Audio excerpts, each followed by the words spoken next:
One of the most viewed videos on my YouTube channel is a preparation for Berklee audition video that I did a long time ago. And for over a decade now, students have hit me up and still to this day and let me know, hey, that was helpful. I was watching your video, took some advice, helping me get into Berklee. That's been really great. For a long time, I've wanted to make this video, which is a follow-up video 14 years after Berklee, with all the perspective that I've gained in that time, some reflection on what role Berklee played in my career and personal development, and ultimately the question, is it worth it, right? So obviously I do a lot of teaching and I have a fair amount of students that come to me and they're interested in going to music school. It could be Berklee, it could be a different one. And they ask for my advice on this and help thinking about this big life decision. So this video is not meant to be particularly entertaining, but it's meant to be maximally informative. The groups of people who might be interested in this video, first of all, prospective students to Berklee or any music school, possibly art schools. I think there's some overlap with that, but you can be the judge. And their parents, who are often unnecessarily very involved in helping make these decisions and helping fund them sometimes. And then also other people who might just have interest in how music careers develop, what the life of a working musician looks like, and how something like music school or a similar experience, we'll talk about that, contributes to that development. So that's what we're getting into. We are, we're going to get into a lot of detail. Basically, we're going to work through a bunch of questions, but the super broadest detail we can get into here, I attended Berklee from 2009 to 2011. I dropped out to practice for the Guitar Center drum off, which is what many people a decade ago knew me for. And then with the benefit of these 14 years of hindsight, what I want to share is not only what I've gone through and how that's contributed to my career, but also the peers. I think it's actually more important to sort of sample from among my peers and friends about what their careers look like now at 35 years old, and what that trajectory has looked like. What was happening during our 20s, what was happening as we moved toward 30, as we moved, we now are moving through our 30s, what types of people sort of fell off the map, what types of people really succeeded, and so forth.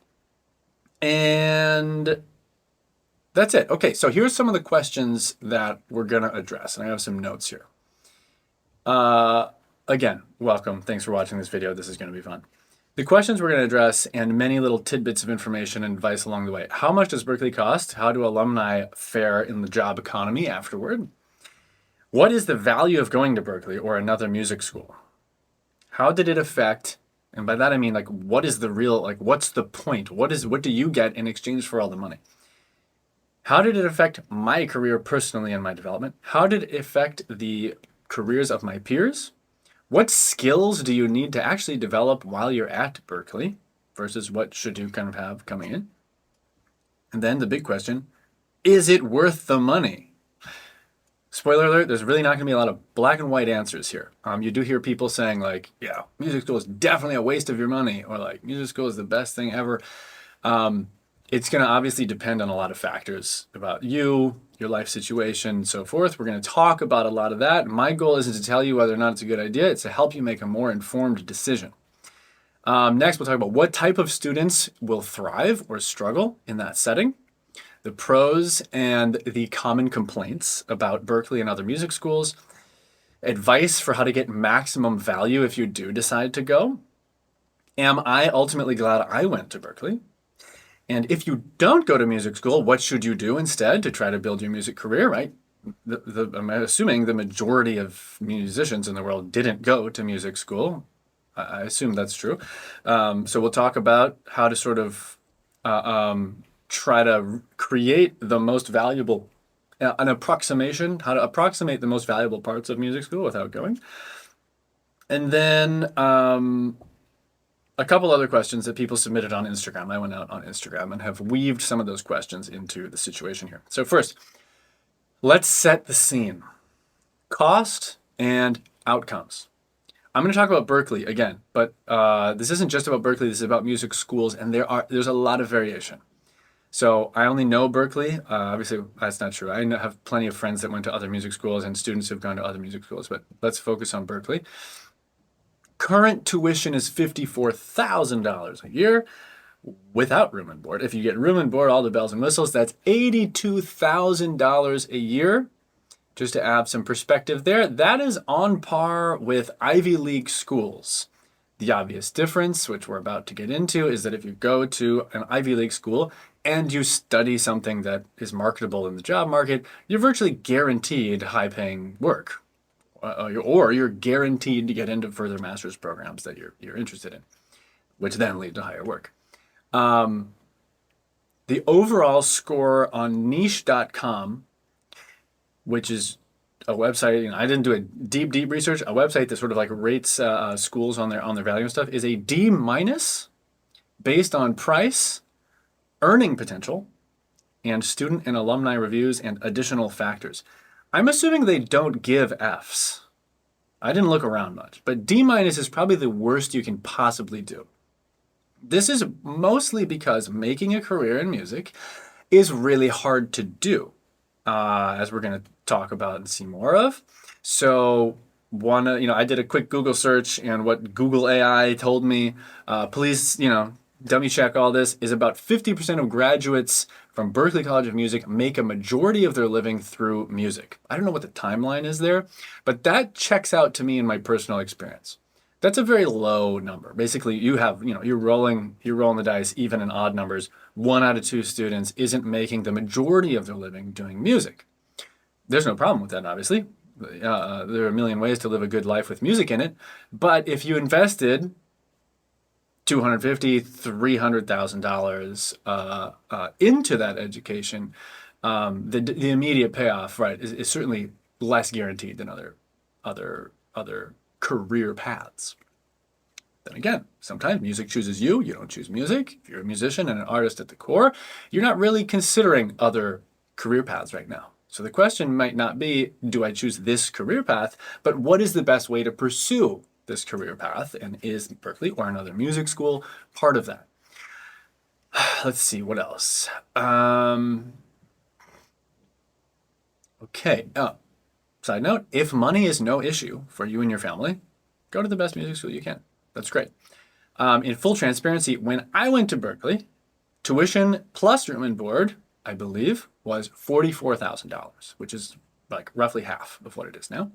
I had a scholarship from Berklee and another scholarship from another source that covered just over a third of that. And then my parents were able to cover the rest. That was part of their big goal, part of the deal. What they were working toward is, let's try to fund our kids' education if we can, and then they're on their own. So that was a deal. I was very fortunate to benefit from that. Not everyone has that benefit, but we'll just put that up front because I'm really trying to be as transparent as possible here, to be as helpful as possible. Let's see what else. The only thing to consider cost-wise, I went for 2.5 years and dropped out. So my parents didn't pay for a full 2.5 years. They were paying off those loans for a while. But I do have plenty of friends who are still paying off Berklee loans and will be for a long time. One more random context, or broad context, if you are trying to judge, like, how good am I at my instrument? If you search for the oldest videos of me, right, keeping in mind, the drum off, for example, happened right after I dropped out of Berklee. I came in as a level 4 drummer in their rating system and left as a level 8, which is the top level. So I came in sort of in the middle of the pack. I was absolutely not anywhere near the best drummer there for a lot of reasons, both like technically drumming and musically and my experience and so forth. But I didn't feel totally out of my depths there. Like, I felt like, okay, I'm in the right place. But if you look at the oldest videos you can find of me, I came in as a level 4 in 2009, graduated as a level 8. So like, a good drummer at Berklee, but like no one's was writing home about seeing me play while I was at Berklee. So that's the first section, setting the scene. Next section is the value. What is the value? What are you paying for? Is it classes about ear training and harmony, or is it something else? Spoiler alert, it's something else. So this first section sounds very scary. I'll just talk about money. It sounds like you shouldn't go. But there is enormous value in these programs. How can they even think about charging that if there isn't? So people keep coming. This isn't meant to be a rip on Berklee, but most of the value is coming not from what they're teaching you.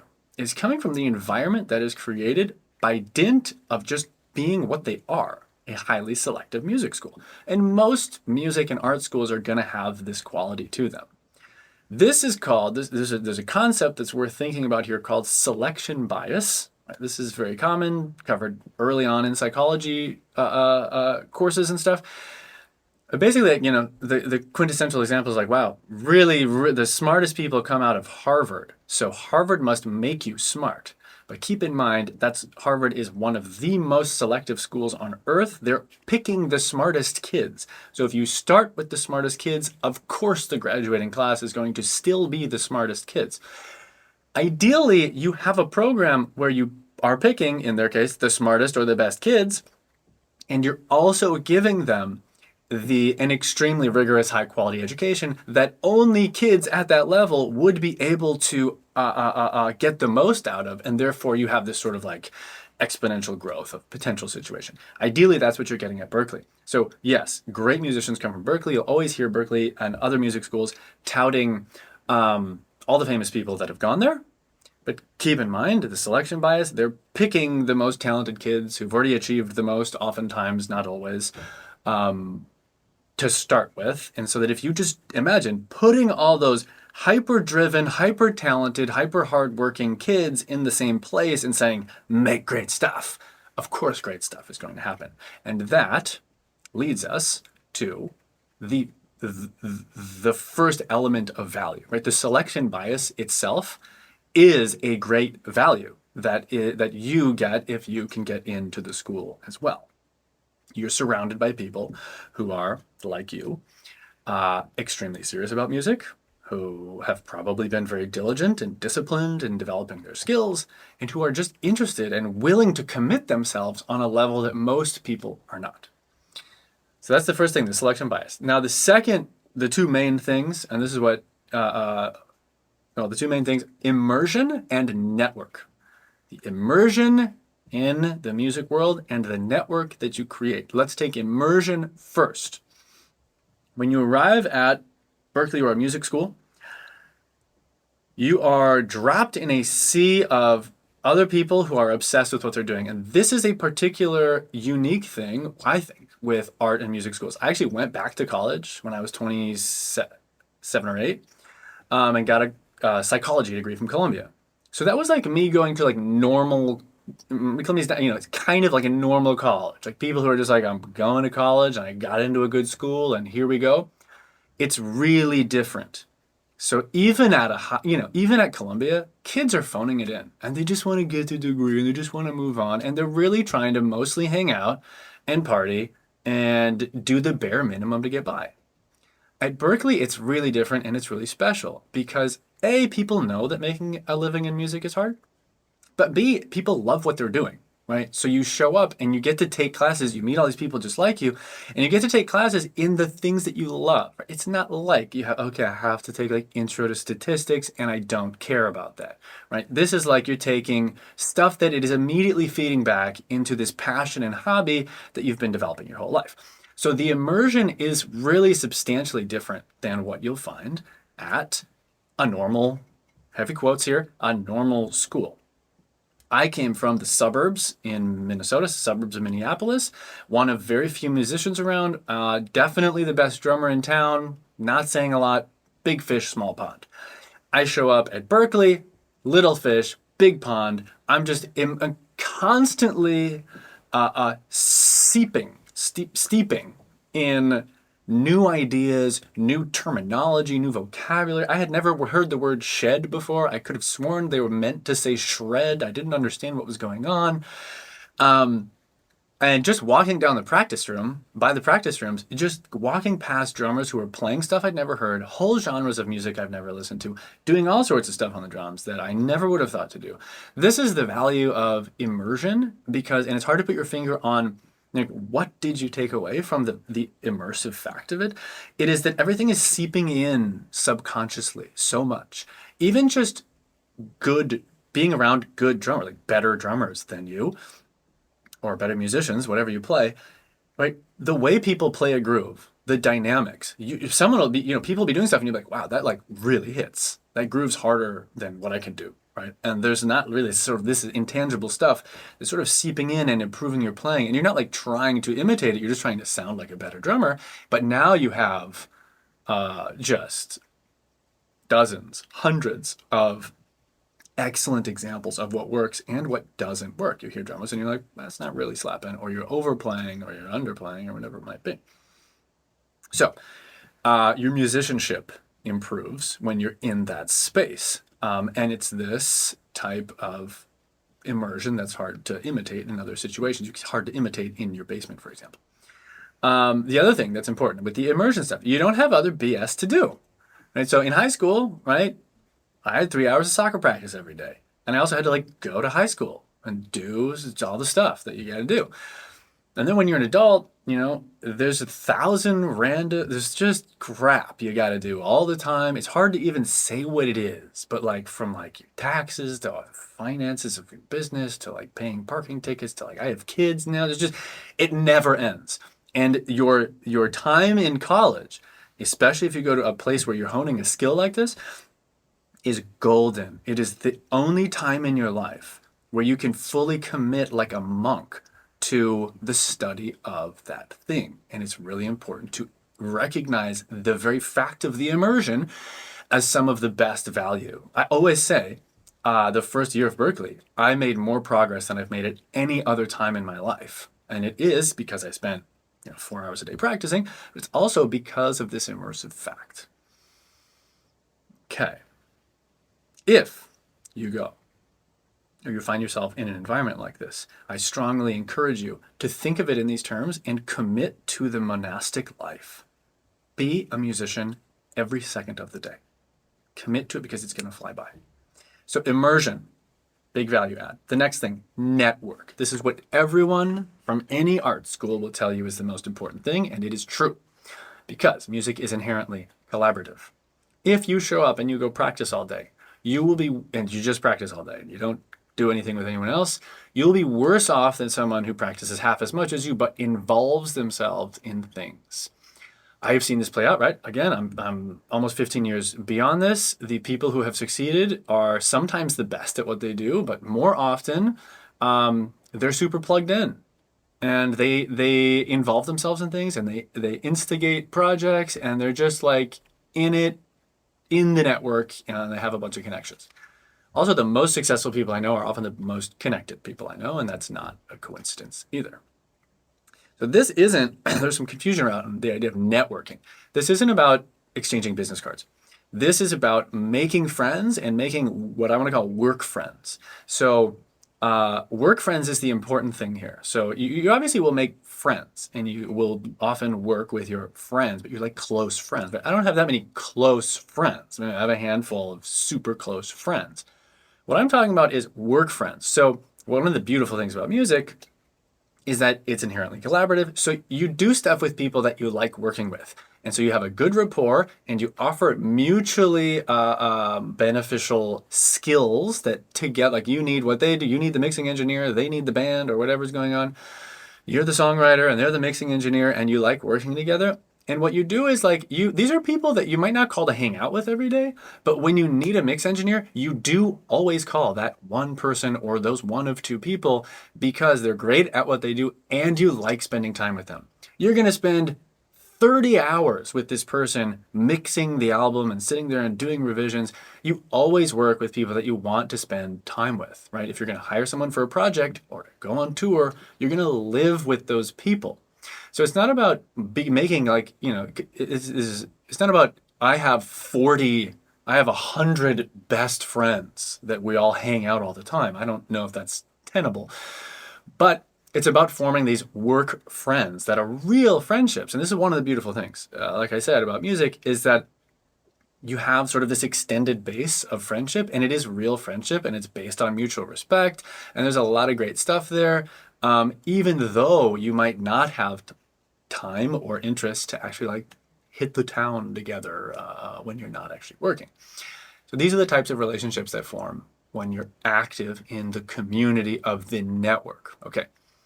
Again, just to reiterate a final point there, no one ever calls.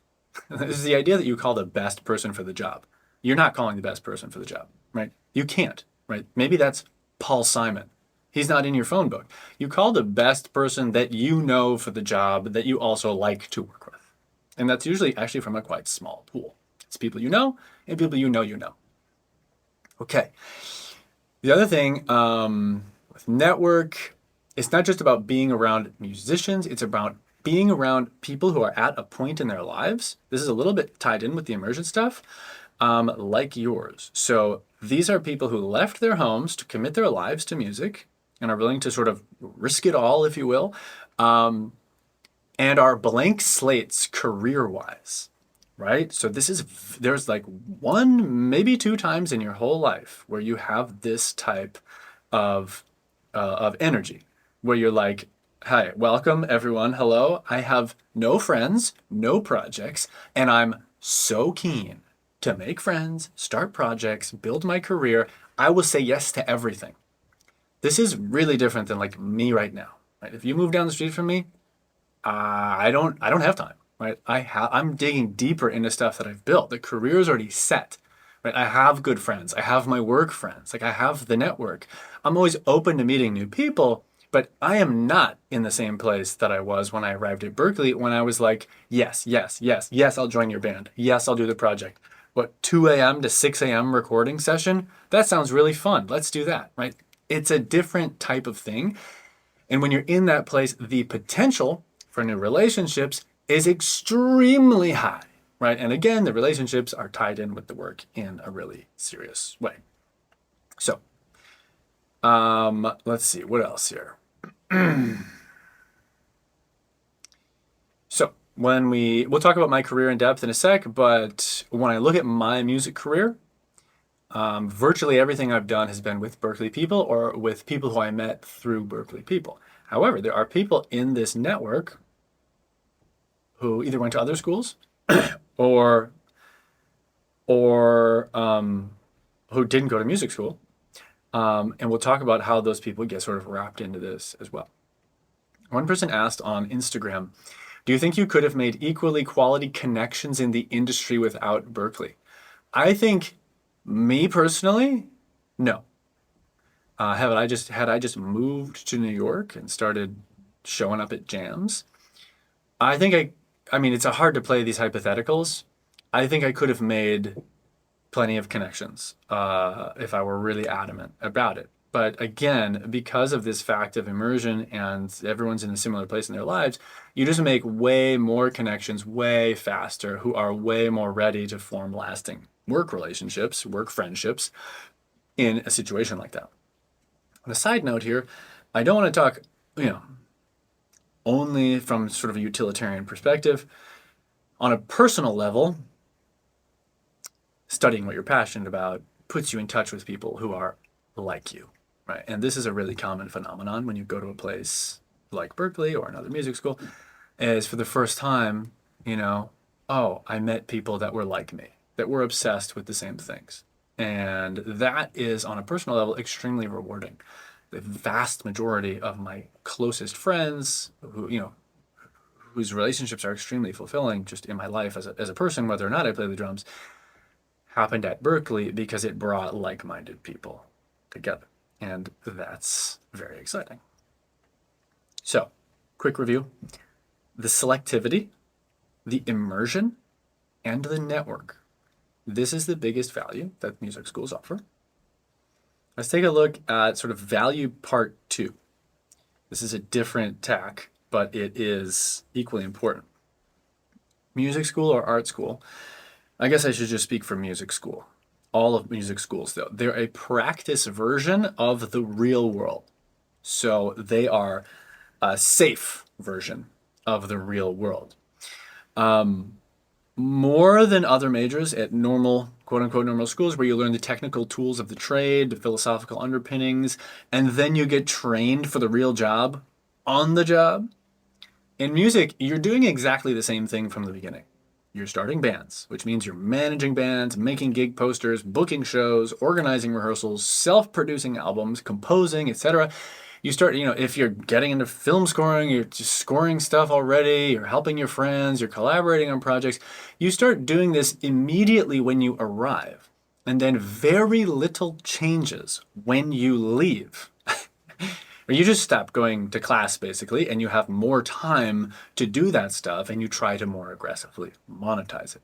So, big piece of advice here: treat it like the real world. Again, this is your practice session. You do technically graduate, but you don't graduate. And there's just like very little change when you enter the real world. So, from the beginning, this doesn't mean you need to be making a living at school. It means you need to be acting like a professional at school. It's actually usually near music schools, it's impossible to make a living because there's always yet another freshman class who will do that gig for free because it's their first gig. But it means, like I said, treating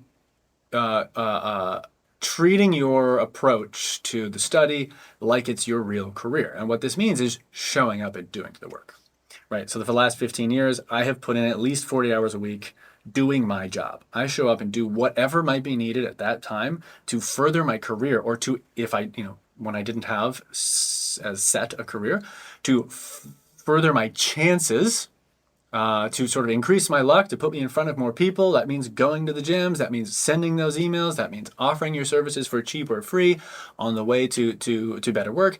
But it means really showing up. And it doesn't mean just, I'm not saying 40 hours of practicing your instrument. Right? You have to maintain a certain level. You want to be at a certain level. But the actual building of your career is going to come from a lot of things that have nothing to do with how well you can play. Let's see here. Yes, those years are going to fly by. The years are going to fly by at music school, so hunker down and put the time in. You'll have plenty of time to goof around some other time. Okay, let's see here. Much of your success, yes, this is an important point.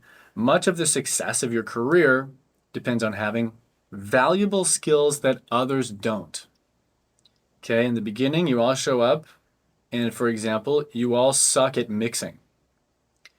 And then some people will become so much better at mixing music that at a certain point, it's years later, they're just an undeniably more valuable person to hire and talk to for that skill. And that could be various skills. But those are the things that you ultimately monetize in the long run. All right, let's get personal about it here. How did Berklee affect my career? Like I said, I did 2.5 years and then I dropped out. I studied what was called a professional music degree, which I don't know if they still have, but basically this was a mix and match major, which allowed me to take classes in various majors, which was the whole idea. I want to be well-rounded and acquire skills, like I was just saying, acquire a wide variety of skills that can help me just be sort of like self-sufficient and independent and generally useful. Oh, good, the camera battery's about to die. Let me change that, and I'll be right back. So first of all, what happens after you leave music school? You move to a city where music is happening, and you get in the grind. Let's think about what I do for a living. I have this sort of dichotomy in my life where I'm involved in the drum community and I'm an educator, and I'm a teacher. I hate the word educator. And then the music world, the music industry, where people are really just playing music. They might not even have Instagram or any social media pages. There's that world, and I sort of like have one foot in both of these worlds. I run an educational website called JPBMethod.com. That has grown enormously in the last few years. We have a few thousand students. That's the main project where I'm spending most of my time. During my 20s, I was spending a lot more time doing music industry stuff. This was gigging with a bunch of people. This was doing random sessions. I was lucky enough to go on a few fairly big tours, sub in some pretty big groups, and stuff like that. And then back on the educational side, I was also doing a lot of traveling and clinics, drum clinics, sort of grassroots from the ground up types of clinics, and got involved even with a drum school in China that I'm no longer involved with, where I was the educational director there. And through all of this, and then teaching private lessons over the years, I no longer teach private lessons, but for many years, I was every Sunday teaching some private lessons. From all of these things and more, just scrapping together a living, right? So that's what I do in a nutshell. And let's think about how Berklee contributed to this. So first of all, well, the other thing that's worth mentioning about this dichotomy, this is another important lesson for those that aren't aware of it. The drum community, the music industry. There's almost no overlap between these two things. I have a sort of medium to big size following on social media with drum community stuff. A lot of times, drummers there will think that I'm like a famous drummer in the music industry. No one knows who I am in the music industry, right? So when I go to New York, the guys playing gigs, they have no idea who I am. They're not in drum community YouTube land at all. And then I have, like I said, friends who are like pure session musicians, if you will, who might not even have social media, don't advertise themselves on it, but are plugged in with real networks and are always gigging and are always touring, and they have no overlap with their respective sort of like online drum community. We're in sort of new territory here compared to when I arrived at Berklee 15 years ago. 16 years ago I arrived. Where now there is this online world where you can sort of like be a drummer in the drummer's world. You can be sort of an online thing in itself. I would say your success rate is probably higher. The likelihood of success is higher in the real music industry still than it is in the social media world, even though that is necessarily going to be hard to see clearly because the people in the music industry who are really working are invisible and you can't see them because they're out there working. Right? Keep in mind, in New York, I'm always amazed. There are these venues that are like 1,000, 2,000 cap venues, and I'll look at the calendar and I won't recognize a single artist or band. So each one of these is coming with a crew and a band and a manager, and maybe it's 20 to 40 people involved on these tours. Say 15 to 30 people involved on these tours. A merch person, and that do that math. I don't know a single one of those people. Those are people working in the music industry and making a living. Of course, you're on social media, so you're going to feel like everyone is making a living on social media. And of course, the most successful and sort of attractive social media people are going to be in your face all the time. And that's going to seem like a viable career path. That's a tough path. That's a tough path.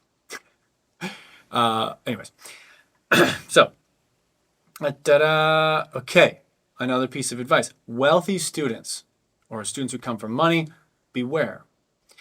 Necessity to pay bills. This applies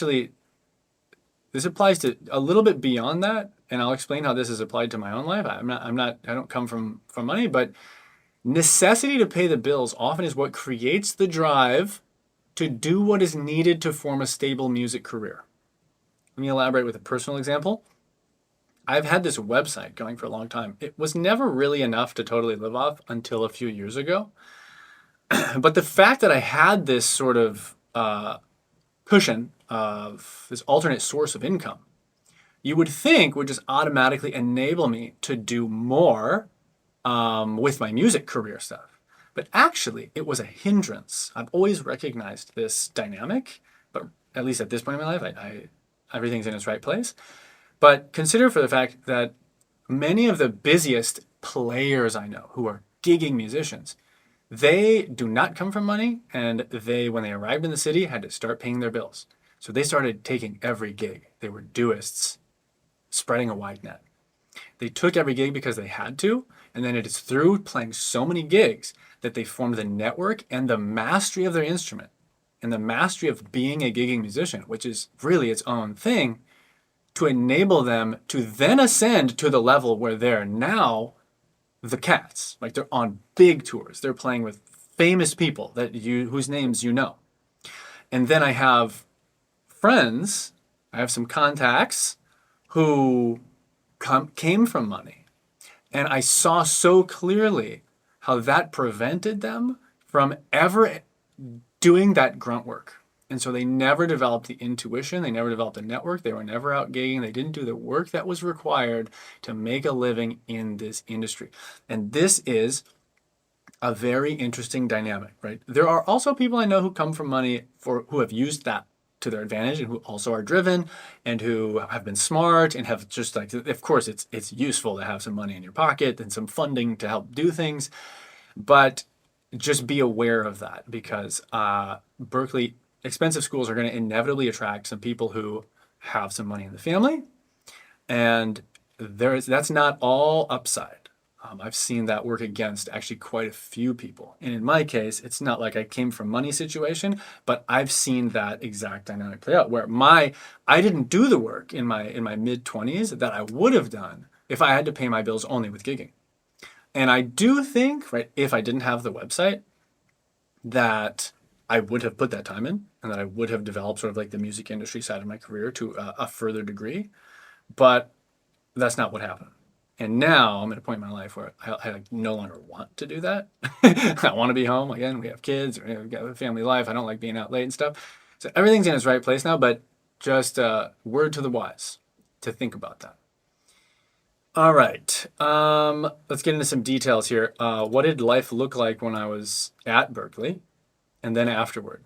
So the music industry side of my career, I played in a whole bunch of bands. Helicopria, Dave McKay Group, Drew of the Drew, Iris Loon, the Greg Lapine Quartet more recently. My band, Childish Shapes, has been going for years.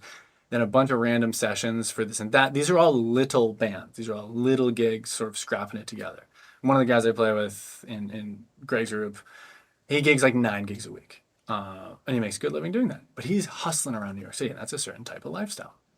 My big gig, the big gigs that came through was like replacing a drummer on this thing called Generation X, which is like Steve Vai, Tosin Abazi, Nuno Bettencourt, Yngwie Malmsteen, Zach Wilde. It's like big rock gods kind of thing. And I'm was drummer for all of them. I think that tour is no longer happening. But we did several tours around the world. And that was a big opportunity. And that came through Matt Garska, who recommended me, who I knew from Berklee. So even though there's a Berklee Connect there that made that happen. The other big gig I had was subbing for the band Periphery. And I did just a couple of weeks of touring with them. That was just like a big, just like a famous name that was really fun to do, but that I was associated with for a sec. That had nothing to do with anything from Berklee. I met Matt through drum community stuff, sort of like that world. So that's the music industry stuff I've been a part of. Now, music industry-wise, what I'm most interested in doing is playing local gigs, like kind of avant-garde jazz stuff, which is where my heart is, with local cats. And at this moment in my life, with kids, I'm not trying to be out of town. I'm not really trying to tour. I think I would probably turn down any tour that came right now. We have very young kids. So again, everything's kind of in its right place, but I can imagine in 5 years or 10 years, I'm going to want to sort of reanimate that and put the time into building that, which means hitting up the people I know, letting them know I'm available, being out and around town, and also instigating stuff myself, like reanimating projects that have sort of like I'm the engine behind, but that have petered out. So that's the music industry side. The drum community side all started with the drum off. I won the drum off. I had a little following growing. I launched a website. I was blogging, video blogging on YouTube a ton. I was trying to build a following there. I was traveling all over, doing these grassroots clinics with just like fans, followers, students who were all over the world who were willing to organize events in their local areas. That in turn sort of established me, I think, externally looking in as a clinician, as a teacher, with some credentials. And it also made me good at teaching. I was doing a ton of teaching in all sorts of various settings with all sorts of different students. And that's where I really cut my teeth and became a good teacher. And then the website improved, and I went back to school for psychology, and that's sort of intertwined in there. And now I run this much bigger, much more serious website that's really good and really effective, and you should check it out. We have a lot of Berklee grads, actually, as part of the student base there. It's pretty serious, higher level stuff than you usually get with online education, but this isn't an ad for that. So anyways, that's what my career looks like. And one student asked on Instagram, could you have gotten to where you are now minus Berklee? So, always hard to do the hypotheticals. The drum community side of my life, Berklee had very little, well, that's not true. What Berklee contributed to that is that the ideas I played in the drum off solo were ideas that I was working on at Berklee. Like playing in quintuplets and the 7/8 clave, and some of the chops that I developed, I wouldn't have developed otherwise. The ideas themselves were inspired by my private lesson teacher, the the quintuplet stuff.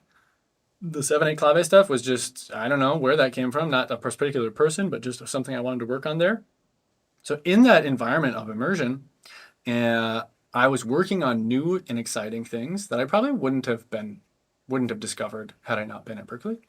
And then those things formed the sort of structure, the skeleton, the backbone of that drum off solo, with which I won the contest. Also, sheer coincidence of life, but in a sense, this is sort of relevant. I had done the drum off 5 times before, every year. That time, I happened to be in Boston, so instead of doing it in Minnesota, I just started at the Guitar Center down the street from Berklee. In a sense, this was interesting because it almost felt like the hardest round was the first round, just to have a ton of incredible drummers, many of which I knew, playing really crazy stuff, and the judges just have to pick one person to go. So to get there, it kind of like the competition like got easier for a little bit and then hard again at the end. But in a sense, going to Berklee, like Berklee's not responsible for that, but just by happenstance, that did contribute to the sort of like the luck of the whole situation. That's the drum community side. The music community side. Could I have gotten where I was now minus the Berklee stuff? Again, the sort of like, yeah, I mean, yes. Short answer, yes. Because really, just the Generation X gig came from a direct contact, which was a big deal. But all of the other smaller projects, they did happen through Berklee Connects. I'm going to change my answer. It is definitely possible. We'll talk about this more. It's possible to build sort of like that type of network without Berklee. In my case, I probably wouldn't have built that. So I take that back. My music career that I've had wouldn't have thrived as much if I had not gone to Berklee. And that includes the simple fact that I probably wouldn't have moved to New York, right? So when you go to music school, you almost always, when you go to Boston, you leave Boston after. Boston's a pretty hard city to be a musician in. So you go to Nashville or LA or New York, or if you're from, you go to London or Paris if you're from Europe. And that's where the music is happening. So I wouldn't have moved to New York had I not moved to Boston and left home. So in a sense, there is a lot of value in simply uprooting your life and being willing to start again and to go where the opportunities are. Okay, that's what I do and how Berklee has contributed. Now, what do my friends do? Okay, so again, I'm 35 right now. It's 2025. There's a sort of a trajectory that I found that was kind of interesting over the last decade. You go to music school, you're really sowing the seeds, you're casting a wide net, you're a doist, you're doing all sorts of things, you do everything. You're trying to find out what you're good at, you're trying to find out what you don't like doing, what you do like doing, you're trying to build the skills, and you build the skills through actually doing the stuff, not through watching YouTube tutorials. Throughout your 20s, your early 20s, you're doing. You're, sleeping in a dingy apartment with 3 roommates, 3 housemates, etc. You're really grinding. It's not glamorous. Towards the end of your 20s, I noticed around 27, when I looked around, I was like, people are becoming uniquely good at things. Also, a lot of people have disappeared. I just don't know where a lot of people are. I think around then, the herd starts to thin. And people for whom it was obviously not working, or who are not as passionate about music as they maybe thought they were, or people change as they grow. They're not as passionate at 27 as they were when they were 17. They pivot out of music. But those who are still doing it, you've been doing it long enough now. Right? You've been doing it, let's say almost, let's say 8 years, 7, 8 years, at a hungry, driven, hardworking level. You're showing up for work for 40 hours a week at least. People are getting really good at stuff, and they're starting to find a unique voice and a foothold in stuff. Or it's becoming obvious that they're not. By 30, people have really found what they're good at, and now people are starting to look very much like world-class musicians, whatever it is that they do. By 35, people have either kind of figured it out, or they're quitting and they're pivoting to other stuff, right? And at my age, I hear a lot lately about this discussion of like, maybe I'm going to go back to school, maybe I'm going to pivot to something else. Because you're looking down the road now. When you're looking at 30, you're like, still a young man. When you're looking at 40, You're like, okay, it's a little older. It's an adult. It's an adult now. It doesn't feel the same to be on the grind so hard. So I've just noticed that in around me, that discussion is more frequent at this age in the last 5 years. So what do the people that I'm around do? Most of the people I know who make a living doing music do not make their living as breakthrough artists or famous bands. It's extremely hard to do. And even those who've kind of done that also have to do other work to supplement their income. They are instead what you might call working musicians. Their income comes from various sources, and they have therefore developed various skill sets that they use at different times, and they have these various income streams. You might as you move forward, you might refine things down later. In fact, that's what tends to happen. You cast a wide net, you do many things out of necessity, and then you get uniquely good at some, and you enter a smaller pool where there are fewer people at that level, and therefore the supply is low, the demand is hopefully high, and you can charge more money and make a living. That applies to me. So we're not really going to talk about standout success stories, right? I went to, Charlie Puth was in my class, for example. Not a good example, I don't think. So I'm more interested in the working musician because 99.9% of people who work in the music industry you've never heard of, and they're not on the radio. That's really the goal. I'm gonna make everyone anonymous and just talk about people sort of at random, and I'm gonna obscure some of the facts about them. Whether it's their, if they're male or female or blah blah blah, so that they can make sure that there's no investigative journalism that shows anyone. That's gonna allow me to be as open as possible. The first person that comes to mind came into Berklee having already been a pretty refined mix engineer, made a living doing mix engineer stuff while studying all sorts of other stuff, composition, arranging while at school. And during Berklee was traveling to New York to intern at a studio in New York. Always taking the bus up and down, sowing those seeds, making connections, getting real life experience in the real world and in the practice real world, remember. So that person was always trying to pivot away from mixing engineer because it's sort of like old hat for this person. But they were so good at it. It was just a world-class, by 5 years later, really world-class mix engineer, and would essentially like pay for his life with that. One of the hardest working people I've ever met, and was always working on building up his producing and composing career, and was successfully doing that, and sort of replaced some big things and so forth, and now makes a great living. Super hardworking. Recurring theme: the most successful people I know are the most hardworking. They just literally put the time in. They work hard and they work smart. The next person I'm thinking of, different trajectory, a player. Doesn't play the drums, but moved to New York and got in the grind. And what they say is true. This is the advice everyone gives, and it is the advice that you must do. If you want to be a player and you want to be playing gigs for a living, you got to show up to the gigs. Your work, like the 40 hours you put in, is going to all the jams, saying, hey, I love your music. I'd love to play. If you ever need a bass player, hit me up. This is great. Being around, making acquaintances, friends, work friends, instigating projects where you can, showing up, taking every gig that you can possibly get, whether it's, playing at there's a ton of churches in New York City. Just there's a church on every other corner, especially like in certain neighborhoods. So take church gigs, great musicians on church gigs. Take wedding gigs, great musicians on wedding gigs. And it's from those that you'll get connections to other things. Okay. Another person did a very similar trajectory. Also doesn't play the drums, but showed up and did that type of grind, then moved to a different city, and then moved to a different city, and the whole time was always putting themselves forward as a session musician, a guy that's willing to go on tour, willing to be out of town, that learns stuff fast, that has a unique sound and makes stuff sound awesome, but was never a chops guy. Right? I'm not talking like, shedding on the gig and it's like fusion craziness. A useful session guy. You're never going to get the calls unless you're out there doing the stuff. The next person I'm thinking of, really wide variety of skills. They mix. They master. They've learned that in recent years. They produce albums. They play their instrument live with groups. They teach at a school. in the city. But all of these, in this case, all of these are sort of tend to be with indie bands, right? And by indie bands, we're talking about kind of lower budget projects in general.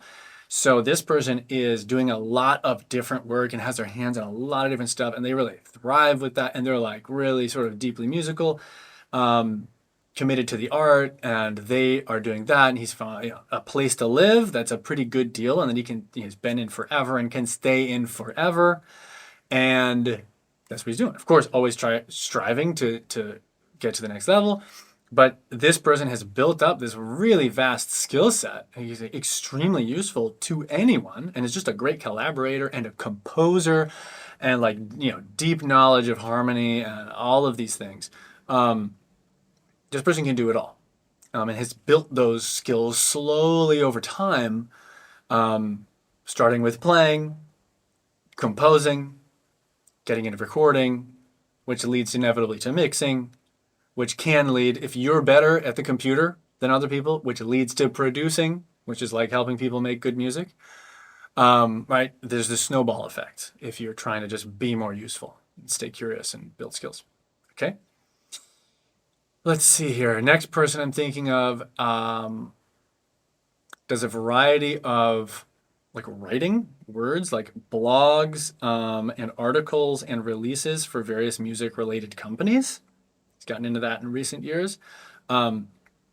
Produce like vocal production, which is kind of its own sort of niche type of production, and general production, like producing songs for people. And this person, is sort of always scrapping together a living from those various sources. It's very vocal focused type stuff, because that's what this person does. That's their instrument.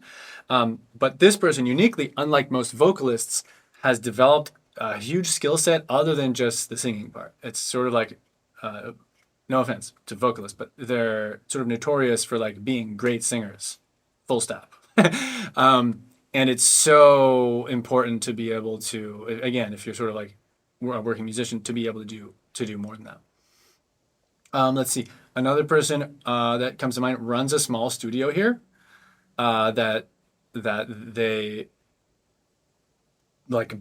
built out, created the studio with a partner, and they also play and they also teach. Another person I'm thinking of manages a band and is like on the band circuit. So if you're gonna be a band, you got to be willing to like be on the road a lot, live the band life. And again, it's one of those things where like it's only gonna work if you commit to sort of that monastic monk like, I am in a band living the band life, because there could be a beautiful, awesome thing, but not if you're only half in. So they're driving a lot up and down the East Coast. They're booking tons of shows, and this is a variety of like corporate events that pay more, venues where they frequent, so they actually have a fan base around, opening for other artists. You're like hungry, and it's a full-time job to run a band at that level. But they're like a mid-tier band, if you will, but they're really sort of working their way up through their specific genre. They're kind of in a niche genre. But I know for a fact that the guy that runs it puts a lot of time in, and a lot of time into creating social media content to just keep people engaged, and a lot of time creating the music itself, but most of the time sitting at the computer. That's what it looks like to run a band nowadays. Let's just do a couple more people. Let's see here. A couple people not doing music anymore, right? But they play. So this person I'm thinking of, they, I guess, 5-6 years ago, they were like, this is cool, but I did like a coding boot camp, and that really was at like peak opportunity for that, and like went through and like is working, making a good living doing coding for some company, and plays when they can. I know a second person who was sort of always doing programming, and that again, this kind of calls back to what I was saying about the like necessity to pay the bills is what drives you to do the work. So this person always had work.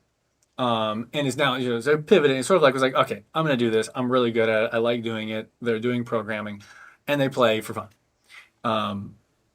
Another guy I went to school with is an AR rep now for like a big drum company, right? So pivot into the business world.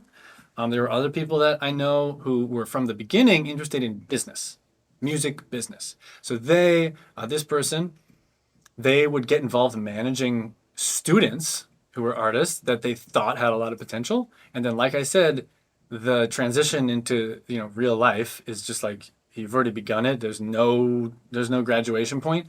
So though that person continued managing those people who became very successful actually.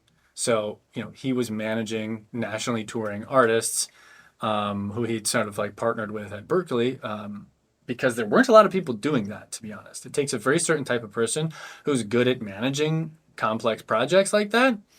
And since not many people go to music school being like, I'm not going to play, I'm going to be a manager. He was in a small pool, and I think he really capitalized on that. And, low supply, high demand, he was just the guy that was doing that. Everyone's going to him with questions and stuff too, which was great. Okay. So this is a survey of some people that come to mind, a huge variety of things. Some people make a living more teaching. Some people are on the road making a living. Some people are doing production and computer-based stuff. And then a lot of people, I have to say it because it would be misleading if I didn't. A lot of people that I don't hear from anymore, right? So like there's a selection bias in my community because like I was driven and I was hardworking and I came in with at a pretty high level. So like of course you surround yourself with people who are similar. Like my friend group was also driven and they're also hardworking and they're also committed to the music life and so forth. My friend group is a biased group. There were a lot of people that I know just for vicariously through word of mouth that just aren't doing music anymore, right? Remember, 50% are not making a majority of their living from music.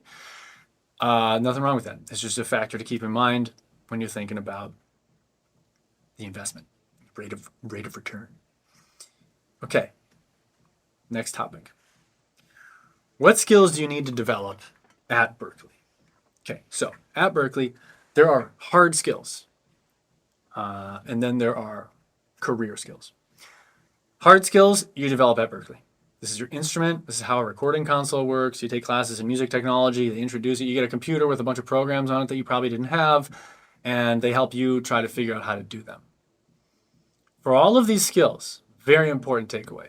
The classes lay the foundation, but it is up to you to develop them to a high enough level to be useful, right? The notorious class from my day, maybe it's still there, was music tech. This was like your first semester, showing you how to use Garage, like the bare bone basics of how to use a recording software program. And with those basics, you could like barely do something. And then it was totally up to you to actually get curious and spend time with it and do projects in it that actually made it useful and made you good at it. That is just the truth of everything. That applies to your instrument too. You're going to get introduced to a bunch of ideas. You're going to get assignments and tests and ensembles and stuff. But it's you practicing 2 or 4 or 6 hours a day that makes you excellent at your instrument. And most of the things that you're going to practice are not assigned by your teacher. Right? So I even say like a performance degree is a dangerous thing because you might get too much assignments. And if you're like me, I was always glad I did a professional music degree, a mix and match major. I was glad not to be doing a performance degree because I had very few assignments from teachers drum-wise, but I had a really high level of curiosity. I didn't need that. I was into all these paths and I was digging deeper and I was down wormholes and all sorts of stuff. And if I had been given, I got to learn this Max Rose transcription again this week, I would have just been like, this is just taking away from me developing all this stuff that I'm so interested in. There are some traditionalists watching this who are going to cringe at what I just said, but that's where I was at when I was 18, 19 years old. I didn't care about transcriptions. I wanted to explore what I was exploring and develop my voice. Hard skills. Okay. What else here? Here's a question from a student. Do you feel the education and knowledge that you got in college still serves you today? Here's what I did at college. Again, professional music degree, mix and match major. I took arranging classes. I took like all sorts of harmony, ear training, music business, stuff like that. Honestly, no. In my case, I experimented with composition and production afterward and eventually folded it all. I was like, I'm bad at this. I'm not like, it's just not coming easily, and I love doing other stuff that I'm really good at. So I actually spent a lot of time, aka money, on classes that I didn't ever use, to be honest. But again, I don't really care. I don't lose sleep over that because the environment, the immersion, the network, the selectivity was what contributed to my career. So to answer your question, do you feel the education and knowledge you got in college still serves you today? The classwork, not so much. The everything else that we've already discussed, absolutely foundational to my career. You take private lessons, you're in ensembles, these are hard skills development, and that's great. And then you've got, okay, the second category here is career skills. These are all the intangibles. Being proactive, being conscientious, being organized, creating and seeking opportunities for yourself and other people.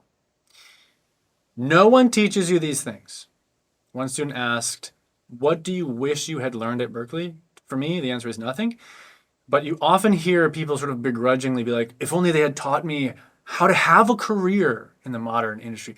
They can't teach you that. Like, what would they teach you? Like, I'm telling you that. It's like a 1-hour video. It's advice, but you have to live by it, right? It's not like a hack that you need. You have to live by the good advice that you probably already know because it's always the same good advice. But you have to really live it, right? You have to be disciplined and self-driven, and you have to be willing to show up and do the work and put yourself out there and take some risks and so forth. These are the things that essentially build, upon which you build your career. So you can think about these things in two categories. Get good at your craft and make things happen for you and other people. Good at your craft, make things happen for you and other people. If you can be these two things, you're going to be all right. If you can boil it down to two things. There's no one I know who has a successful music career who doesn't work their ass off. Another student asked, which is relevant here, how did your time at Berklee shape your process in the music world? And again, just to reiterate this point, if you treat, this is a really great question because by your process, I'm assuming you mean sort of like learning how you learn, learning how you develop a new skill, etc. There's so much that's self-directed and self-driven about becoming a useful musician that you have to figure out how you learn. And so if you treat your time in music school as practice real world, like the music industry in practice form, then you do have a chance before you get into the real world to learn about yourself because you've been sort of asked to do hard things and you have to take the hard things seriously. If one of your assignments is to write a certain type of song, like don't do the bare minimum and turn in a dumb assignment.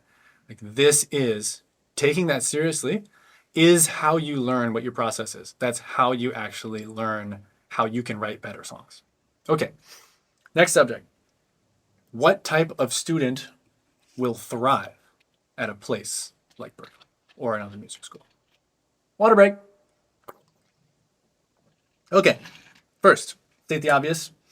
A student who is good at their instrument. You don't have to be a prodigy, but you do want to spend your time at Berklee developing fundamental skills. Sorry, you don't want to spend your time at Berklee developing fundamental skills. That is not a good use of your money because you can develop those things somewhere else, like my website. You want to feel like you're at a pretty good level. Again, you're the best drummer in your town, whatever that might mean, at the very least, or something like that. Because, again, if it's something that any teacher can teach you or that you can learn like on YouTube videos, if you don't have your fundamentals pretty down, you're just wasting money having like the world's best drummer teach you something that the world's most average drummer could also teach you. What type of student will thrive? Hardworking and smart working. Again, everyone I know who has a career in music is a hard worker. They strategize, they plan, they assess their situation, they try to make smart moves.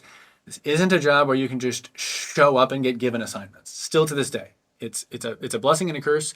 I come to work every day. I run a pretty big online educational website, and I have to decide every day what the job is, and every week and every month, and what are my year's goals for this business that I run. And it would be the same, and it was the same, when I was an independent musician more so. It was like, what am I trying to achieve with this month, with this year? Where am I going, and how do I further myself and get there?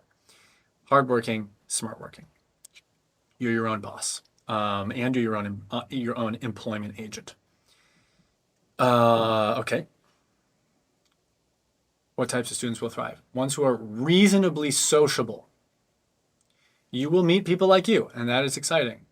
Like I said, it's inherently collaborative. You need other people to do good work with. And you have to put yourself out there. And you don't have to like go to parties. That could mean inviting someone over to jam, to hang, to experiment. That could mean inviting 2 people over and recording them and saying, hey, I love the music you guys make. Come on over, let's hang for a day and just like write a song together and record something. A lot of great things start with this type of casual work friendship. You have to be willing to do that though. And then the last thing, what type of student will thrive? A doer. How do you know if you're really a doer? A doist? Someone who instigates. Recurring theme we're going to keep revisiting here. Past performance is a pretty good indicator of future performance.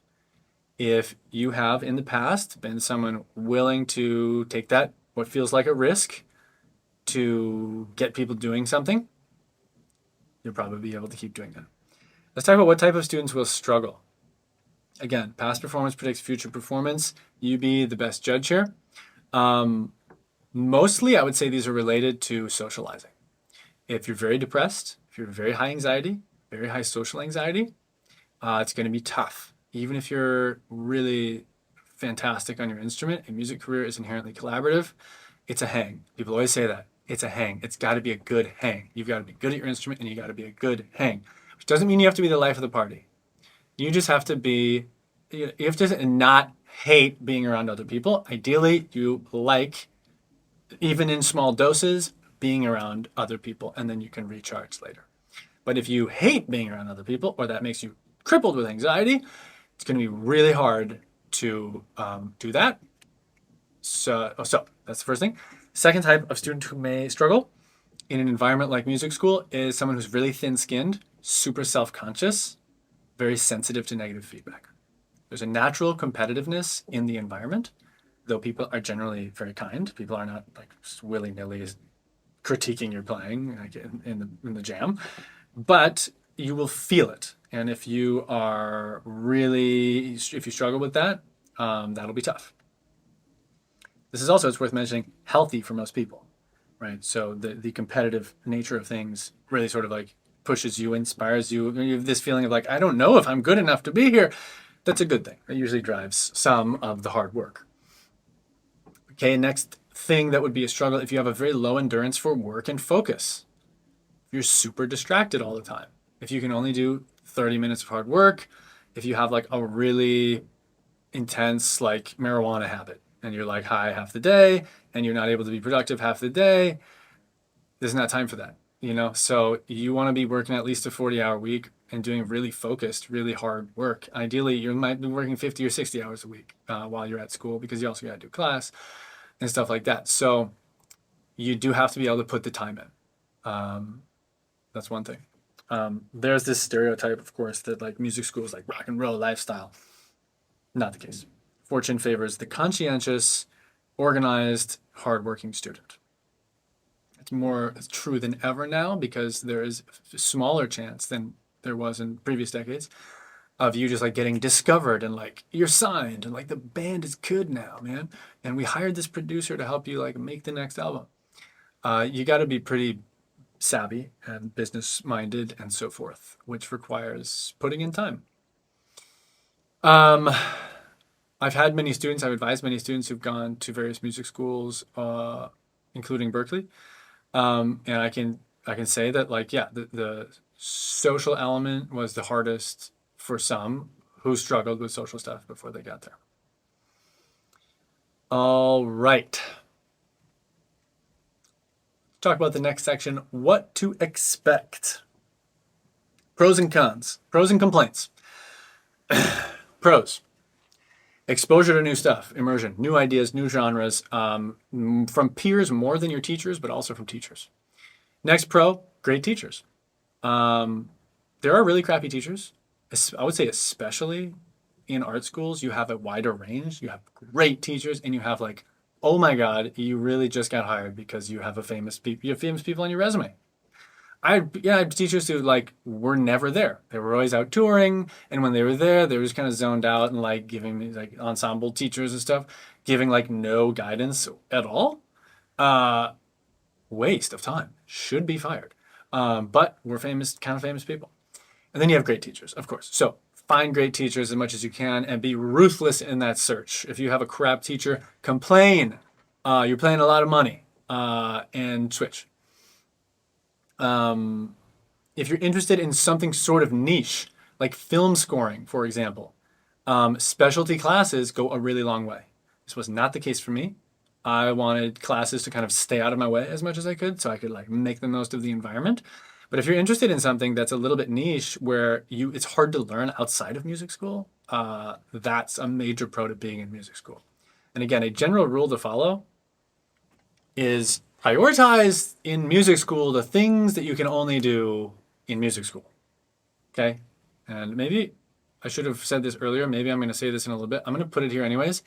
That includes like basic music harmony. So if right when you show up at school, you do like harmony 1, ear training 1. These are things you can learn on apps and on YouTube. And my advice to you would be to try to take a year, even if you need to. If you haven't done any of this work, take a year, a gap year, and do harmony and ear training stuff so that you can test out of those classes into higher level, like level 3 or 4 instead of level 1 and 2, because this is just money wasted otherwise. Again, at music school, try to do what you can only do from music school. And the stuff that anyone can teach you, try to have it really down before you go. So here are complaints. Now, those are the pros. Here are some complaints. Mediocre teachers, weird attitudes, sort of like, jazz teachers giving you like weird shade because you're not deep enough in it. Discouraging, out of town, like I said, they exist. It is what it is. The group classroom setting is an inherently inefficient way to learn an instrument. The ideal is a one-on-one mentorship, and group classrooms can almost, you can always learn faster than in a group setting. So you do take labs, it's like treat them for what they are, be smart about it, get the ideas, and go practice them on your own. The real progress happens when you're doing the practice on your own, or when you're in ensembles and your jams and you're writing, you're doing sort of real world imitating stuff. But group classes, I always found really disappointing. This does not apply to ensembles. Ensembles, you have to be in and practice. In order to be in an ensemble, you have to practice being in an ensemble. You can't just imitate that in the practice room. This is the thing you can't get by yourself, and it does mirror real world experience. So prioritize it. If you want to be a player, get in all the ensembles you can. And you can also just ask, right? I remember just like asking, like, I don't have the ratings level to be in this level 6 ensemble. Can I just be in it? And you'd be amazed. People would just be like, yeah, sure. That's it. And then, of course, the complaint, no one taught me how to have a career. Every career is unique. They can't teach you how to have a career. Don't expect that class. It's not coming. Schools do try to approximate this, actually. Sort of like they help you like make a business plan and stuff. I don't know how helpful that stuff is, but I don't know. Next section here is general advice. So, first of all, you're going to get 80% of the value in 2 years. So consider your options. I am glad I dropped out after 2 years. It would have been a waste of money to go further. You make fewer and fewer connections as you go. Typically, you make a lot of friends fast, you find your people, and then you sort of consolidate and stick with those people and work with it. I learned all of the new exciting things, and then after the last 2 years was going to be sort of like refining, getting into niche specialty stuff. I didn't want to do any of that. I had always thought, if I don't win the drum off, I dropped out to do the drum off, I think I'm probably still not going to go back to school because I was having trouble filling my schedule. I was like, I don't want to do any of these classes. And I'm not just going to force feed myself BS classes and have my family pay a whole bunch of money to do nothing. So there's that. The caveat here, I didn't know this when I went to school. If you want to go on to do a master's in anything, music or not, you do need an undergraduate degree. So I knew I was never going to go back to school. But I was wrong. I went back to school when I was 27. Couldn't have guessed that. It wouldn't have been smart, all the same, to finish Berklee. Right? I went back and got an undergraduate degree from Columbia.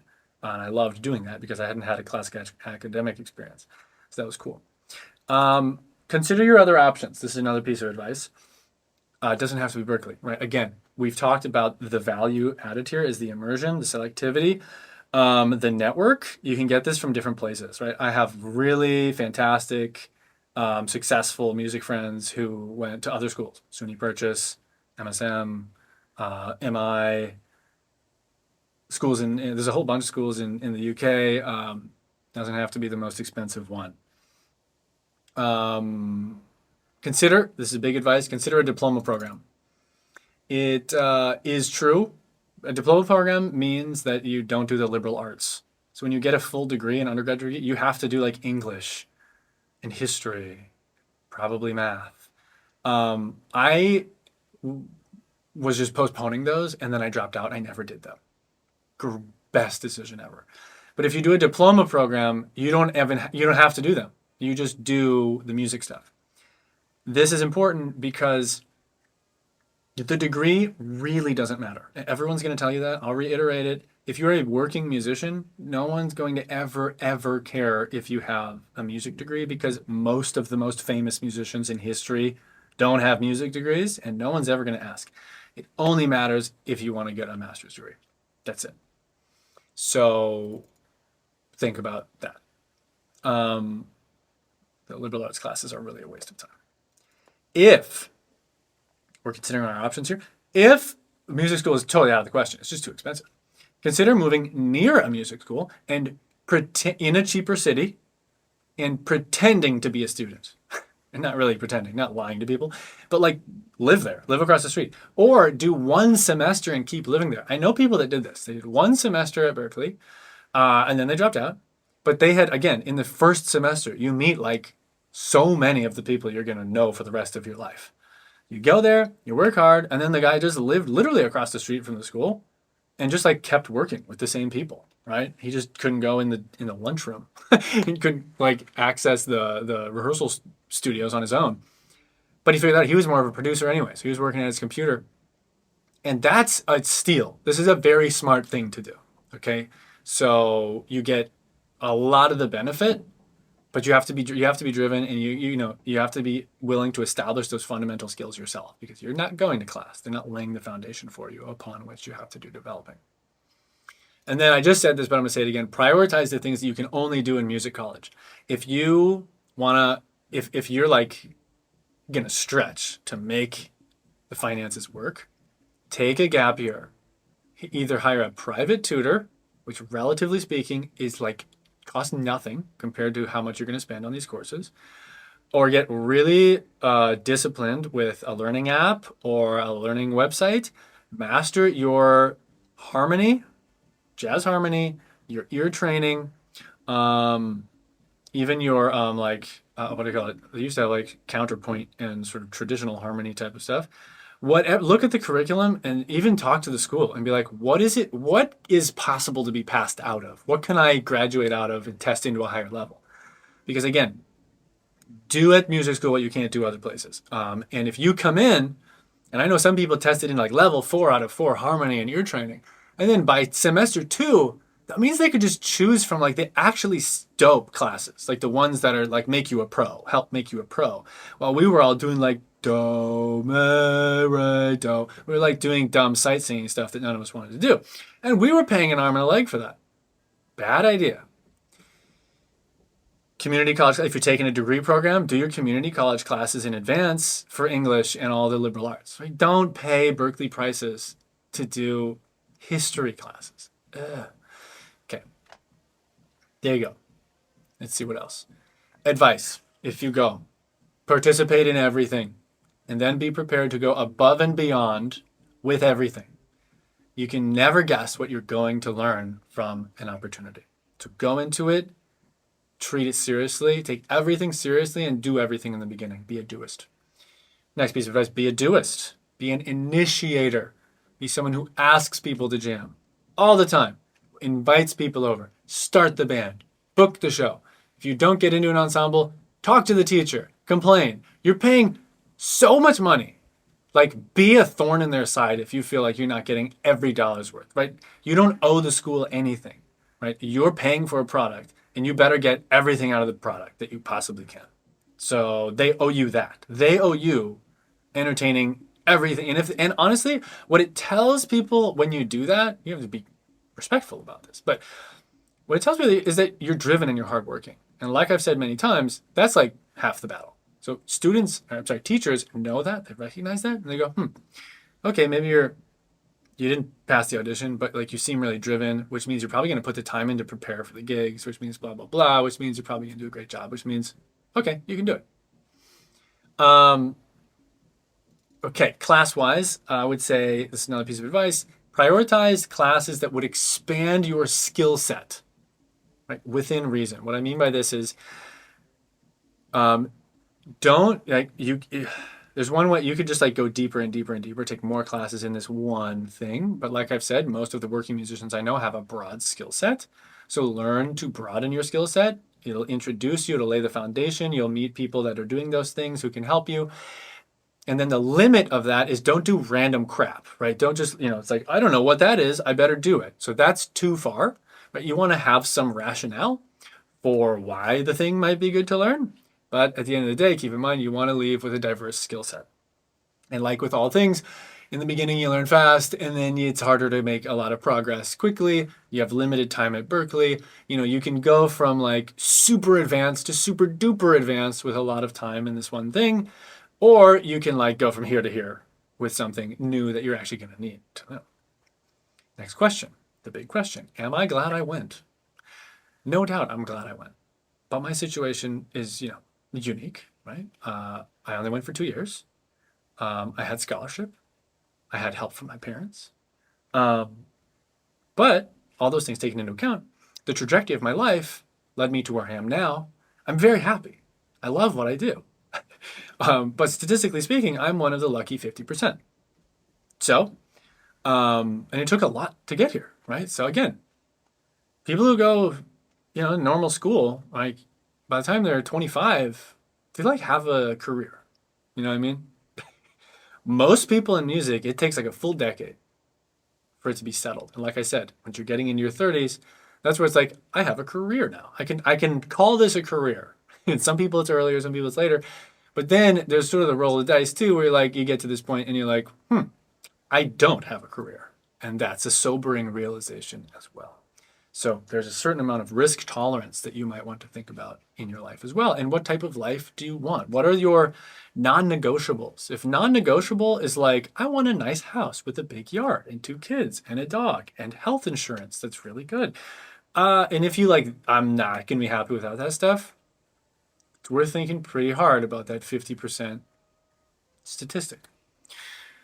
Okay, what if you don't go? I was talking about some advice earlier that applies to this, right? Remember, you could just move near a school, stuff like that. But the point here is, right, network and immersion is go where the people are. Okay, so I can guarantee you that in the suburb I grew up in, there was never a music career waiting for me to happen. Perhaps I could have taught lessons at the music shop in town. Nothing wrong with that, but just like that's the full extent of what was possible with where I grew up. That is the one possible future I can imagine. You have to go to where the people are. And one person asked, like, is it worth giving up everything? I think they said everything and everyone to go to Berklee. And I was like, you're wording this question in a way that makes me feel like you're very attached to where you are. Which, if you are, that's awesome. I was not. I was really keen to explore something different. But the point is, you want to try to approximate. If you just absolutely can't afford music school, you're not even thinking about trying to afford music school, the takeaway here is try to approximate it in some way. Right? That does mean moving to a city where music is happening. There's really no way around that. But it doesn't have to be the most expensive city in the world, right? It doesn't have to be specifically New York. Right? If you're a jazz cat, maybe it does have to be New York or Paris or London. Like other cities have scenes, But the point is, you want to go where there are people so that you can at least be in the grind, right? So, like I've said, you got to show up to work, and if you're going to be a gigging musician or a working musician or involved in any way, you got to be out there and you got to like be spending the time and committing to being at shows every night and like putting yourself out there and doing rehearsals and taking low paying gigs and so forth, and maybe having a day job and joining the grind. But you have to put yourself in a position where you can do the grind and where you're surrounded by people who are on a similar grind. So if it's not music school, maybe it's people that just moved to this city and you're trying to link up with them. Or maybe every spring you try to link up with all the people that just graduated from the school, right? Because they're all now really trying to get their gigs together. And if you're friends with just a couple of them, get in their network, and you'll be just the guy that didn't go to the school, but there's one of the homies. You know what I mean? Happens all the time. A couple of random other questions people asked on Instagram, and then we'll wrap up here soon. There's one more actually. Is how much of Berklee curriculum is present in JPBMethod? This is not just a curiosity question. This really ties back into understanding what you learn at school and what you don't. JPBMethod is my website. It's like there's a lot of underlying methods. There's a whole underlying pedagogical philosophy. Like this, it's not haphazard random groups of lessons. I've thought about it a ton and have many insights over many years to build this up, and the curriculum is really effective teaching people how to improvise. 0% of it, exactly 0% of it, was taught to me at Berklee. Berklee doesn't teach you how to improvise. Berklee, like no music school does. Music schools, you have your private lesson once a week. Mine was half an hour. Some of them are an hour. There's just not that much you can teach with that. Then you're going to class. And like I said, classroom settings for instruments are a horrible way to teach people. What you develop, your unique voice on the instrument, great ideas for teaching, these are all emergent from being in the experience itself, by being involved in stuff. And so teaching for thousands of hours to various types of people led me to many insights that had nothing to do with Berklee. My practicing for thousands of hours, sometimes with input from my teacher, from my peers at Berklee, it's not that it's irrelevant. My practicing is what eventually led to what emerged as whatever my style is on the drums, whatever I'm capable of. The gigs, the dozens of bands, the projects, these all contribute. Suddenly being in a punk band, and then a prog band, and then a jazz band, these contribute to this intuition, this intangible thing that we are sort of developing that leads you to be whatever you are as a musician. So I keep coming back to this point. It's really not to rip on music schools, but it's just a fact of what it is. There is so little of what makes you succeed is like technical, tangible know-how. And so much of it is who you are and the style of the music that you play and the intuition that you've built around that and the network that you've built and so forth, all these intangibles. So, to answer your question, none of what I teach now came from my teaching at Berklee. And I don't want to pat myself on the back too hard, guys, but plenty of members of, there are beginners, intermediates, and advanced students on the site. There are professional drummers on my website. There are people who've been through Berklee who are alumni. There are people who are in Berklee or in other music schools or have graduated. And sometimes they say things like, wow, I wish they had taught this at Berklee, or wow, there's nothing like this at music school. And of course there isn't, because again, I'm making a curriculum on a platform that is designed for you to study for hundreds of hours in a cohesive way. At music school, you're taking 14 half-hour lessons in a semester. It's just no way to teach the information in a coherent way. Okay, gang. I think that's it. If you have more questions that I haven't addressed, please leave them in the comments on this video. I'll make a point to respond to them, and if necessary, at length. I hope I've covered a lot of good territory here. Again, there are no black and white answers. I don't expect to be able to tell you whether or not you should go to a music school, but I hope that this video has helped inform you so that you can make a more informed decision and feel like you have some idea, a little bit clearer idea of what you're getting into, what type of students will succeed and struggle, and what type of mindset you want to have to get the most out of these colleges. To summarize the points that are most poignant to me, the degree itself is useless, so go for the amount of time that makes it not an enormous financial burden. Whatever scholarship you get, ask for more. Like, hound them. Just be like, I'm driven, I'm hardworking, I'm good. You gave me some scholarship, so I know you think I'm good. I need more. Give me more scholarship and I will go. What can't hurt to ask? You'd be amazed what you get when you ask.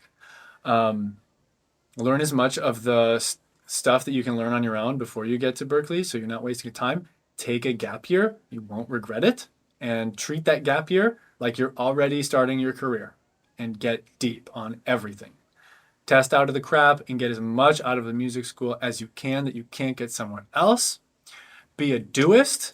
Involve yourself in everything you possibly can. That's how you learn what you like and don't like. That's how you meet new people. And that's how you develop some of those intangible skills along the way. Be clear-eyed about what you hope to accomplish, but also be open to new ideas and new experiences. I explored a lot of other things. I know people who really pivoted during their time at school into something that became more fulfilling than the thing they thought they wanted to do when they came in.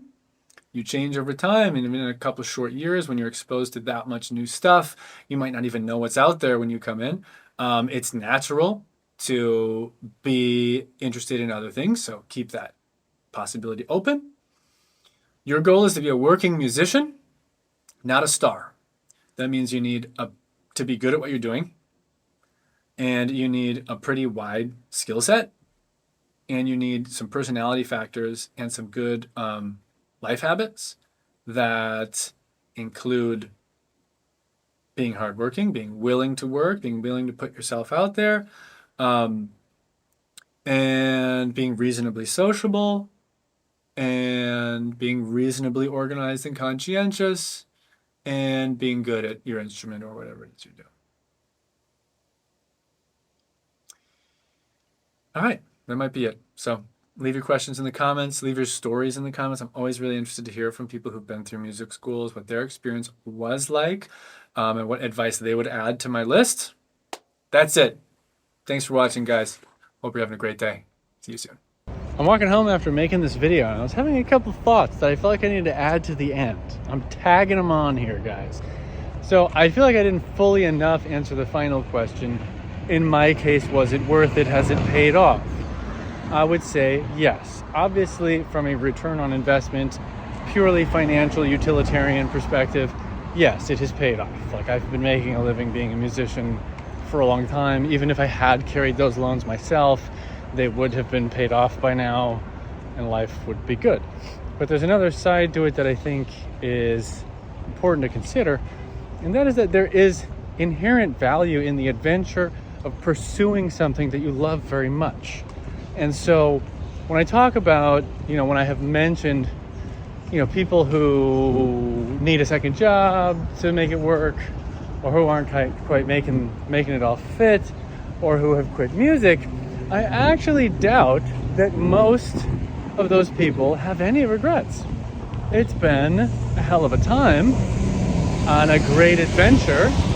And in my case, and I speak for many other people in a similar situation, the traveling, the shows, the friends, the unique experiences, the magic of music, these things are some of the most cherished memories ever. If I couldn't make ends meet and everyone lost interest in my drumming and my teaching, I wouldn't regret a thing. If I had to pivot to another career, I was actually considering a career change 5 years ago. That's why I went back to school. I would not have a single regret, because the time I've spent doing this stuff has been some of the most rewarding time of my life. And I've met wonderful people who fill my life with joy and friendship and love and so forth. I feel like that's an important consideration in the whole equation. And again, this calls back to my advice in general, which is strategize to make this realistic for you. Again, 1 semester is kind of valuable. 2 semesters is pretty darn valuable. 80% of what you're going to get in 2 years. So, and then of course for some people, not doing school is totally cool. And moving to a city and just getting in the grind totally works. Or going to a much cheaper school or a state school that's got a music program and then going from there. there's a million ways to do this. And I didn't want to leave you off feeling like the stakes were so high that this is like, you're going to make a decision, and this is for the parents as much as it is for the kids, that this decision is going to decide your happiness in life. I don't think that is true. People tend to hover around a baseline level of happiness. Not only is this evidenced in your life, but there's also quite a bit of research around that. So the stakes aren't as high as they might seem, but it's worth thinking hard and taking the decision seriously. All right, I think that's all. To answer your question, in my case, yes, it was worth it. And I hope that you're enjoying thinking about the decisions as well. All right, see ya.